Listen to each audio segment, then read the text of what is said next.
எடுத்துன்னு போய் பூசும்போது அது ஒரு அற்புதம் நான் அதை பத்தி திரும்ப நம்ம ஒரு நாள் பார்க்கலாம் வேதத்தின்படி பார்க்கும்போது.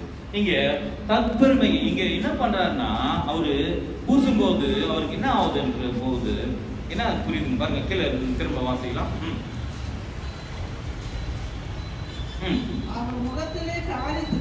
அவர் முகத்திலே தமிழ்ல பாருங்க, முகத்திலே காரி துப்பி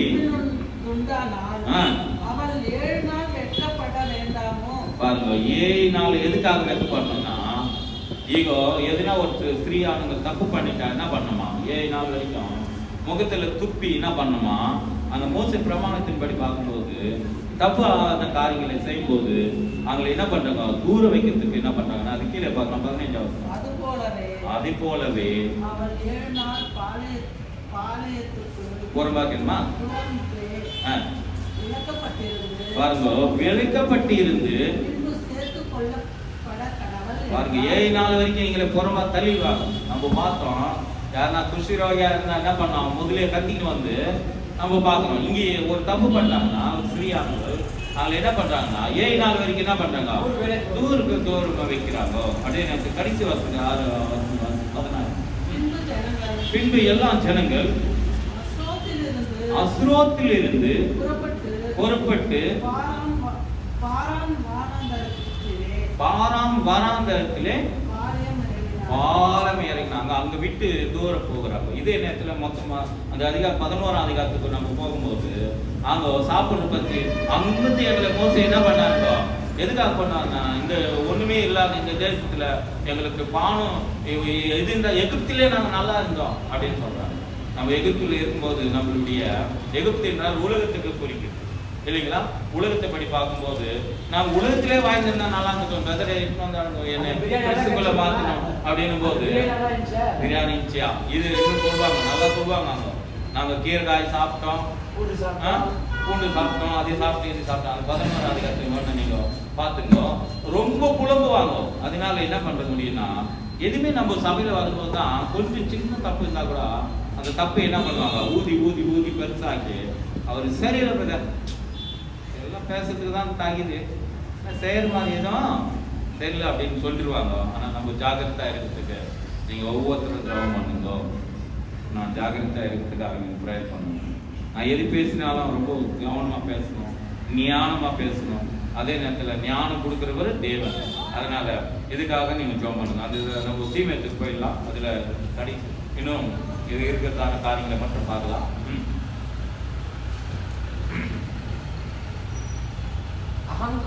అహంకారులు దూషకులు அகங்காரம் இது இது மொத்தம் அந்த ஒரு சப்ஜெக்ட் இருக்கும்போது அந்த ஒரு இது மட்டும் பார்க்கும்போது பாருங்க அகங்காரம் தமிழ்ல என்ன அகந்த உள்ளவர் அது ஆயிடுச்சு இல்லையா அகந்தை வீம்புக்காரர்களா அகந்த உள்ளவராகியும் தூசிக்கிறேன். இப்ப தூசிக்கிறோம் இப்ப பார்க்கலாம். அது மட்டும் நான் பார்த்துட்டு முடிக்கிறேன். அப்போ நமக்கு பார்க்கும்போது என்ன பண்றோம் தூசிக்கிறோம். தூசிக்கிறீங்களா தமிழ்ல கரெக்டா சரி யார் யார் பண்றோம் யார் பேர் வரணும் அப்படி போய் பண்ணிட்டு கேட்டேன். அப்போ பாருங்க தூசிக்கணும். யாரெல்லாம் தூசிக்க முடியும்னா நம்மளே நம்ம எப்பவுமே ஆட்டோம் எல்லா விஷயத்துக்கும் நம்ம குடும்பத்தில் இருக்கிறீங்களே அதுக்கு தான் தன் வீட்டாரே தனக்கு என்னங்க சத்ரு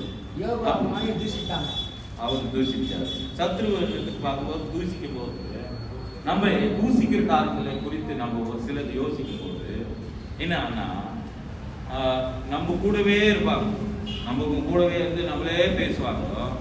ஆனா இவர் போய் அவரை பத்தி தூசிச்சுன்னு இருப்பாங்க. அப்போ நம்ம அதை சகிக்கணும். ஊழியத்தில் அப்படி எல்லாம் கற்றுக் கொடுக்குறாங்க சகிக்கணும். அப்போ ஊழியத்தின் பாதையில வரும்போது எத்தனோ விதத்துல நமக்கு தேவன் கற்றுக் கொடுக்கறதான பாதை. அப்போ அந்த பாதையெல்லாம் பாருங்க மோசே ரொம்ப கோபக்காரனா இருந்தாலும் சாந்தம் உள்ளவனா மாட்டான். எதுக்குன்னா ஒருத்தர் ஒரு மனைவி இருந்தாங்க. அந்த மனைவி பத்தி சொல்றாங்க சின்ன கதை. அந்த மனைவி காலையில இருந்து வீட்டுக்காரர் கூட மனைவி பேசுறது இல்லை, மனைவி கூட வீட்டுக்காரர் பேசுறது இல்லை, 2 பேருமே பேசிக்கிட்டு இல்லை. ஆனா பேப்பர்ல ஏதிக்கிட்டு தான்.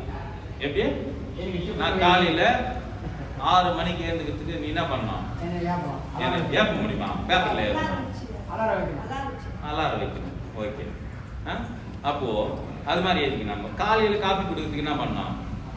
ஏப்ப முடியாது. அந்த காப்பி பேப்பர் வச்சுட்டு இது 6 மணிக்கு ஒன்று காப்பி எடுத்துன்னு வந்து வச்சுட்டு ஏறி வச்சுட்டு காப்பி வச்சுட்டு போட்டா என்ன பண்ண முடியும்? இவர் பார்த்து ஏன் குடிக்கணும், இவரு வேலை. வச்சுட்டு போன காப்பி எப்போ சில்லுன்னு ஆகுமா? அந்த சில்லுன்னு வந்து கூட இன்னும் இந்த காப்பி சில்லுன்னு ஆயிடுச்சுன்னு இவர் எங்க சத்தம் போடணும்? வாயில போட்ட டைனிங் டேபிள் மாதிரி, டைனிங் டேபிள் மாதிரி பேப்பர்ல சத்தம் போடன காணி வாயில என்ன பண்றாங்க? என்ன ஆகும்? சத்தம் வேற விதமா மாறும். குண்டா என்ன ஆகும்? டம்மு தும்முன்னு வையும். எல்லாம் தமிழர் என்ன ஆகும்? எத்தனை வந்து மூஞ்சி மேல போடுற பதில் முன்ன எத்தனை வந்து தப்புன்னு போடுவாங்க. நல்லா இருக்குங்களா? அது சொல்லிக்கிறதுக்கு நல்லா இருக்குது, சிரிக்கிறதுக்கு நல்லா இருக்குது இல்லைங்களா? தமிழர் எத்தனை வந்து டீ கொடுக்குற பதில் மூஞ்சிக்கு ஒரு காஃபி வேற வேணும் அப்படின்னு என்ன பண்ணுவாங்க? மூஞ்சி மட்டும் எத்தனை வந்து அது ஒரு சட்டம், ஒரு டபுக்குன்னு ஒரு ரோட்டா சட்டமா இப்படி எத்தனை வந்து டபுக்குன்னு வச்சுட்டு இப்படி சொல்ல மாட்டாங்க. அது ஏன்னா பேப்பர் தானே கூட பேசுனீங்க, எப்படி சொல்லலாம்? சொல்ல மாட்டாங்க. இவர் 6 மணிக்கு காலையில் நாளைக்கு தினத்துல நான் உத்தியோகத்துக்கு போனோன்னு ஒரு பிரதர் எல்லாம் இந்த கதை நீங்க யாரும் கேட்டிருப்பீங்களா என்ன தெரியல. நாளைக்கு 6 மணிக்கு நான் ட்ரெயினுக்கு போனேன்னா மனைவி 5 மணிக்கு ஏது என்ன பண்ணோம்? நாளைக்கு அவருக்கு தான் பேசுறது இல்லையே. இவரு என்ன பண்ணிருக்காங்க? இவர் பேப்பர்ல என்ன பண்ணிருக்காங்கன்னா சரி நான் காலையில் என்ன ஏற்புன்னு இவர் பேப்பர்ல எழுதிக்கிறாரு. ஃபர்ஸ்ட் இவர் பேப்பர் பேசணுமா இல்லை இவர் பேசணுமான்னு தெரியல. காலையில ட்ரெயினுக்கு இது இந்த சரி நம்ம வீட்டுக்காரர் தான் சொன்னார் பேசுறது தான் இல்லை, பேப்பர் எழுதித்தரோம். இப்போ நம்ம இங்கே எழுதிக்கிறோம் எல்லாமே இல்லைங்களா? இது மாதிரி எழுதிக்கிறாங்க. எழுதிட்டு வரைக்கும் அந்த பேப்பர் எடுத்துன்னு வந்து அவர் டேபிள் முன்னு வச்சுட்டு அவர் பத்துனுக்கிறார். பக்கத்தில் எல்லாரும் வீட்டு பத்துனுப்பாங்க இல்லையா? அப்போ அது வச்சுட்டு என்ன பண்ணிக்கிறாங்க? மனைவி வேலை மனைவி பார்க்கறதுக்கு போறீங்க. மனைவி தான் சொல்லணுமா? வீட்டில் 1000 எடுத்து வேலைங்க என்ன பண்ணோம்? போனோம், செய்யணும், பிடிக்கணும். இந்த மகள் செய்ய வேண்டிய பொறுப்புகள்லாம் அங்கே இருக்கிற ட்ரெஸ்ஸுங்கோ எல்லாமே ரெடி பண்ணி என்னது இருக்கிறதான அந்த அவர் சூட் கேஸில் 2 ட்ரெஸ்ஸு எல்லாமே ரெடி பண்ணிட்டு எத்தனை வந்து ரெடியாக அங்கே வச்சுட்டு அந்த பேப்பரில் இருந்து அங்கே வச்சுட்டு நிம்மதியாக போய் அந்த அம்மா தூங்கிட்டு இவர் ஏந்து நிற்கிறார். எத்தனை மணிக்கு ஏந்தாருங்களா? 6 மணிக்கு ட்ரெயின்னா 5 மணிக்கு ஏந்து நிற்கணும். ஏதோ ரெடி பண்ணோம். அப்படிதான் நம்ம வீட்டில் கூட நடக்குது. நடக்கட்டும். ஆனால் எத்தனை நாளைக்கு நடக்குமா? கொஞ்சம் ப்ரிப்பேராக ரெடியாக வாங்கினா பார்க்கலாம். 10ன்னா அங்கே வருவாங்க 10:30 மணிக்கு. அவங்க ஒருத்தர் 10:45 வருவாங்க. நம்ம ஒண்டியா மட்டும் போய் நிற்கணும். தயவுசெய்து சொல்லாதீங்க. எதுவுமே ஆயிடுமா? தேவன் வராருன்னா நீங்கள் என்ன பண்ணணும்? கைவிட்டு ஒருத்தர் என்ன பண்ணியிருப்பாங்களாம்? ஒருத்தர் தாழ்ச்சின்னு இருப்பாங்களாம், ஒருத்தர் வேலைக்கு நிலத்தில் இருப்பாங்களாம், இன்னொருத்தர் என்ன இருப்பாங்களாம். இப்படி மட்டுங்கெல்லாம் ஒரு சிலர் வந்து பால் குடிச்சுன்னு பயந்து கூட இருப்பு மாறும் குத்துன்னு இருக்கிறவங்கன்னு பைபிளில் நமக்கு சொல்லப்படும். அப்போ யாரெல்லாம் கைவிடப்படுறாங்களோ அவங்களுக்கெல்லாம் ஐயோ அப்படின்னு.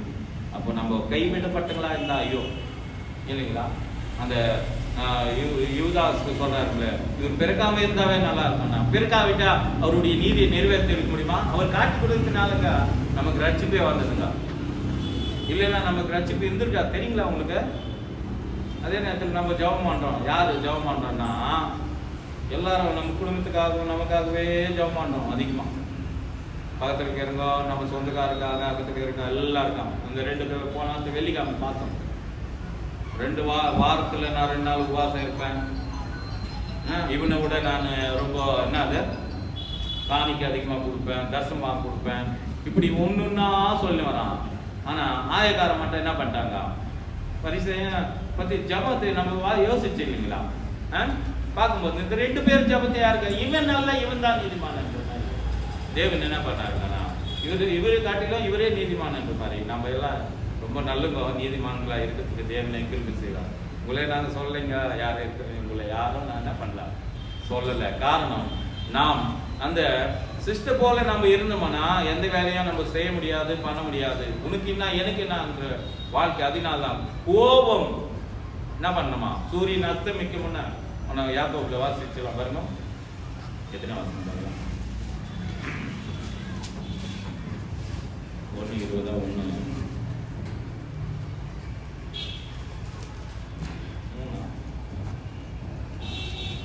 உங்கள் கோபம் தனித்த கடவுள். மனுஷனுடைய கோபம் என்ன வாசனமா? 1:20 தான். 1:20 இன்னொரு வாசனம் தான்.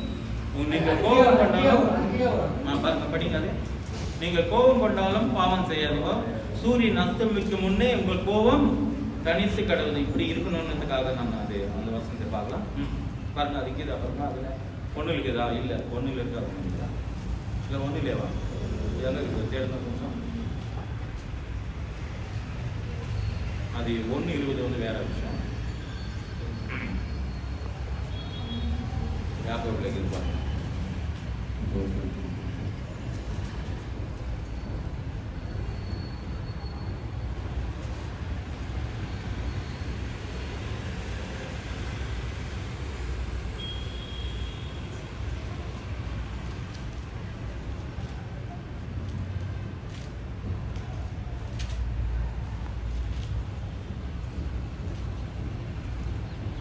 கிடைக்கல